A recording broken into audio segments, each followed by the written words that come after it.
the minimum, and then it went down to 16, and then it went down to like 8, and then 1, and then 0, and they've just broken this game completely. But speaking of breaking the games, we've got 2 characters at the moment that are very much top of the food chain in terms of the Smash meta, and certainly a matchup that you are going to be familiar with if you've been watching a lot of Japanese Smash, being Game & Watch against Steve, of course. Very, very high representation for both of these characters, and there is no difference here in the UK. Both these players fighting for a top 8 spot and starting out on Stadium 2, and Gaia's just having a nice time. He's building some blocks. He's having a wonderful time right now. Yeah, like you were saying about breaking the game, both of these characters are very capable of turning it into what's supposed to be a 2-player game into a 1-player game. Yes. And really break it in the way that you did not expect. However, a very even fight so far. Like you said, we've seen a lot of this in recent with Mia's rise and Akila's rise. Yeah, and it's real interesting to see, because as you mentioned, both of these characters can just demand respect for their tools. Like, tools with very little to no counterplay other than just respect it and carry on. And it's going to be interesting to see sort of how these 2 players interact with that and how much they are. One thing that is going to be a real point of contention here is that, unfortunately for Game & Watch, he is a very, very light man. Yeah. That he dies so early. I think the 3rd lightest character in the game, I want to say. Behind, I think, like Pichu and Squirtle potentially.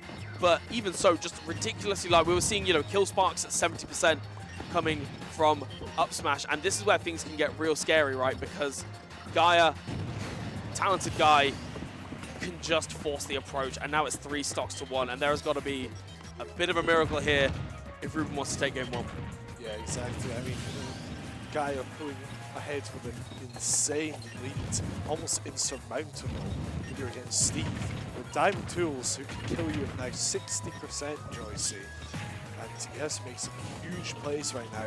And I personally feel Game & Watch just isn't capable of those huge plays when you're in such a deficit. He's an amazing character at even stocks.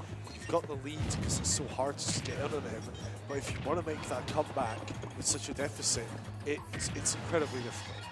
It really, really is. And again, the only thing I can think of is, of course, that 9 hammer. But again, it's a 1 in 9 chance, and you're relying on luck and relying on talented guy giving you the opportunity in the first place. And we can just see that, there have been trades after trades after trades between these 2. But of course, with the stock lead, that is only going to benefit talented guy. But getting caught running away by that F smash, a bit of suspect DI there, and actually this is looking pretty doable for Ruben. Oh, but only managing to get the 6 there. Still a bit of extra damage, but obviously not the number that he was after.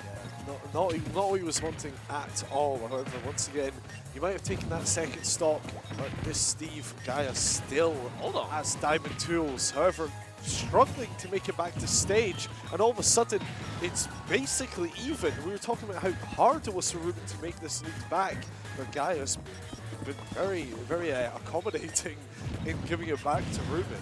Yeah, and it's just these little options here and there. Again, these minecarts and things. It just felt like Ruben was a step ahead each and every time, but committing a little bit too hard with that down smash, and talented guy able to react and take the set convincingly. Yeah.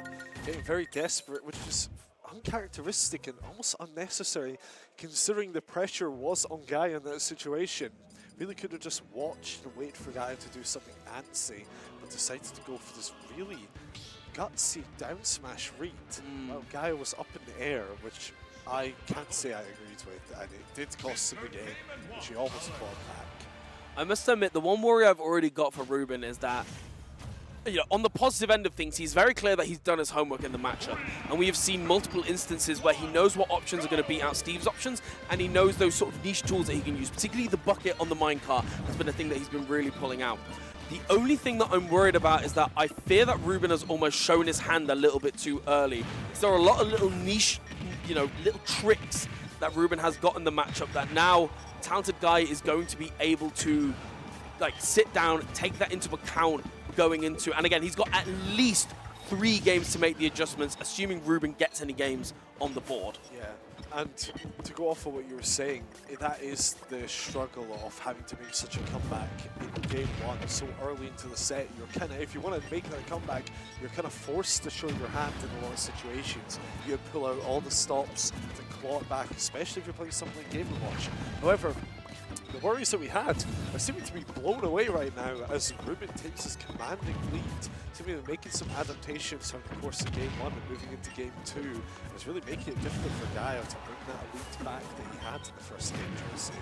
Yeah, and again, just utilizing that up B out of shield to deal with the minecart on reaction. Again, it's such a fast and powerful tool for Game & Watch. And again, just the pressure, you know, you can obviously mine for resources, trying to get that down smash going, but again, any retaliation, the up B is there and ready for you, and the back air is going to kill Ruben with a very solid lead at the moment. Yeah, 50%. However, Diamond Tools on the Gaia right now, and when you're somebody who's like this Game & Watch, you are unfortunately staring down the barrel of kill percent right now, especially at 80 by the ledge. This is going to be dangerous for Ruben. This lead is looking oh so fickle right now. However, getting the Mayor chain up through that anvil for 50%, kind of throwing out Mayors or center stage, trying to keep Gaia out, making it difficult for him to work his way in. Gaia placing down some blocks, a bit of insurance, a bit of protection, throwing out the anvil right on top of Ruben's head, and now lagging behind by 50% on Gaia's end. Let's see, can Ruben keep this lead? And unfortunately, the answer is no. The minute that first diamond up tilt came out, I was just like, well, no. See you later. No, it's so unfortunate, and it's, again, it's really, really tricky because Steve has got that advantage of being able to rack up that percent, even on a character like Game & Watch who has got that such strong combo breaking tool. But, you know, Ruben has been pretty much playing out of his mind throughout this first set, and again, been anticipating these minecarts out of the corner, trying to intercept with the up Bs successfully, trying to intercept with the up smashes a little less successfully, but we are going to see there is no diamond available to him, and I think Ruben was maybe just not quite aware of that. Again, going for that quite aggressive up B without the diamond available to him, and we can see yet again another up B and a fast minecart. There's just so much goofiness with both of these characters, but again, it looks like Gaia has got that game plan of I'm mining resources, you've got to come to me, sir. Yeah, exactly. You know what, I'm the one with it, even though albeit such a small lead, I am still the one with the lead, and the more time that I spend in this corner waiting for you to come to me, the more time I've got to mine out resources. Just look at the sheer amount of iron that Gaia still has. I thought it was going to go away when the stock was lost, but Gaia still has it, using one of it to take that stock right back, and now we've got even percent on the final stock right now. However, Gaia, it seems like Gaia's had diamond all game, Joyce. I think that's the scary part of the game plan, right? Is that, of course, people say, you know, you got to really be patient and get in, but that just gives Steve so much time to mine for those resources. And even though he's taken 52%, this is a mere up tilt combo away from an equalizer and doesn't tech the block. I don't think I've ever seen anyone tech that block, including the Steve mains. I don't think it can be teched. I'm putting my tinfoil hat on and I'm saying that block cannot be teched. Do not go near it. Do not enter the same postcode. You will not do well. But certainly right now, you know, Gaia making a slow but sure comeback, trying to get something started. And again, that diamond F smash is going to kill Game & Watch ludicrously early if given the opportunity. But Ruben just getting one or two hits, but not getting anything there. Makes it back still. Like you said, that block is definitely deceptively difficult to tech, Joyce. And I was going to say, it must be pretty good for Ruben's confidence to be like, you basically had diamond all game, and yet we're still going to last stock, last hit. Like, I can go toe-to-toe while you have your best tool. So if we ever go into a game where you're not holding diamond for the entire game, it's going in my favor. Like, he must still feel pretty confident in this situation. Yeah, I do want to see Ruben turn up the jets a little bit and sort of force a bit more offensive pressure on, because it does feel like even though he is able to really maneuver around it, it is still those situations where Ruben was at 60% before the hit and an uncharged diamond F smash just killed center stage. And that's been a real sort of decisive part of the set. It feels like in terms of neutral and damage output, both of these players are fairly back and forth with each other. It does feel as if nobody's particularly running away with it, but it is just the fact that, oh my god, Gaia, you're insane! Well, you know what? Talking about running away with it, I was going to say, you just had an incredible example of exactly that, as we got 0 to death from Talented Guy right now. He is looking incredibly talented. I have to say, I'm going to start calling him Gifted Guy. We're going one step up. We're going one step up. That kind of 0 to death, just truly incredible. And again, against most characters, you probably would get a lot of damage but not a kill, but because Game & Watch is so light, that just spelt curtains for Ruben's first stock. And I really want to bring to attention the fact that Ruben in that first game was using Bucket a lot. It was one of those big aces up the sleeve that Ruben was willing to show off. And it feels like Gaia has done such a good job at avoiding those situations entirely, just waiting out the Bucket or even going as far as a big punish on it. And I feel like that has been really Ruben's downfall in like a little bit in the second game, but particularly this game. Yeah, because Anvil can really put in a lot of work. Anvil, Bucket can really put in a lot of work when it comes to reflecting stuff like Anvil, which we know Steve's are always ready to drop on their head.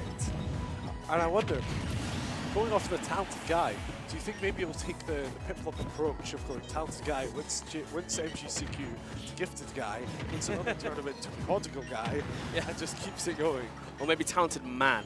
Maybe we're going one step up.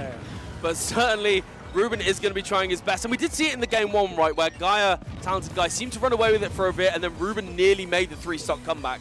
But again, we can see this is when Gaia is having fun, because Gaia is like, I will write to you, I will hand you on a silver platter the option that I'm going for. Yeah. It is down to you to not run into it like an idiot. But unfortunately, there is always that temptation, particularly when you're feeling those hints of desperation, right? You got to get a comeback started where, you know what, you're like, oh, maybe I can just avoid it. It's real! Oh, did get tech. The tech is real! The tech is real. Just, that is the first tech I've seen all weekend on that block. Yeah. It is so deceptively difficult to tech, but you know what? Who more equipped to tech that block than the master of the contraption, Guy himself? He does know how the machine works, and this is getting real scary. 2 stocks to nothing, just staying in the minecart, staring him in the eye and saying, get back over there. I want you off stage, and just trying to go for a second down smash, another judge attempt, but it's not quite gonna work out here. It is just mere moments before we see the end of this set, unless Ruben can make magic happen. And talented guy, he's having a bit of fun, catching the jump in, and it's really solid 3-0 there. Yeah, it's talented guy. It's really unfortunate when you get to a point in a set where one player is clearly just kind of not taking it seriously, and the other one is just trying their hardest to kind of crawl back. But that wall was just insurmountable for Ruben in that situation, and it was only a matter of time. It feels like he was just delaying the inevitable. It was only a matter of time before Gaia threw out that kill option, especially with Steve, and Ruben unfortunately got hit by it.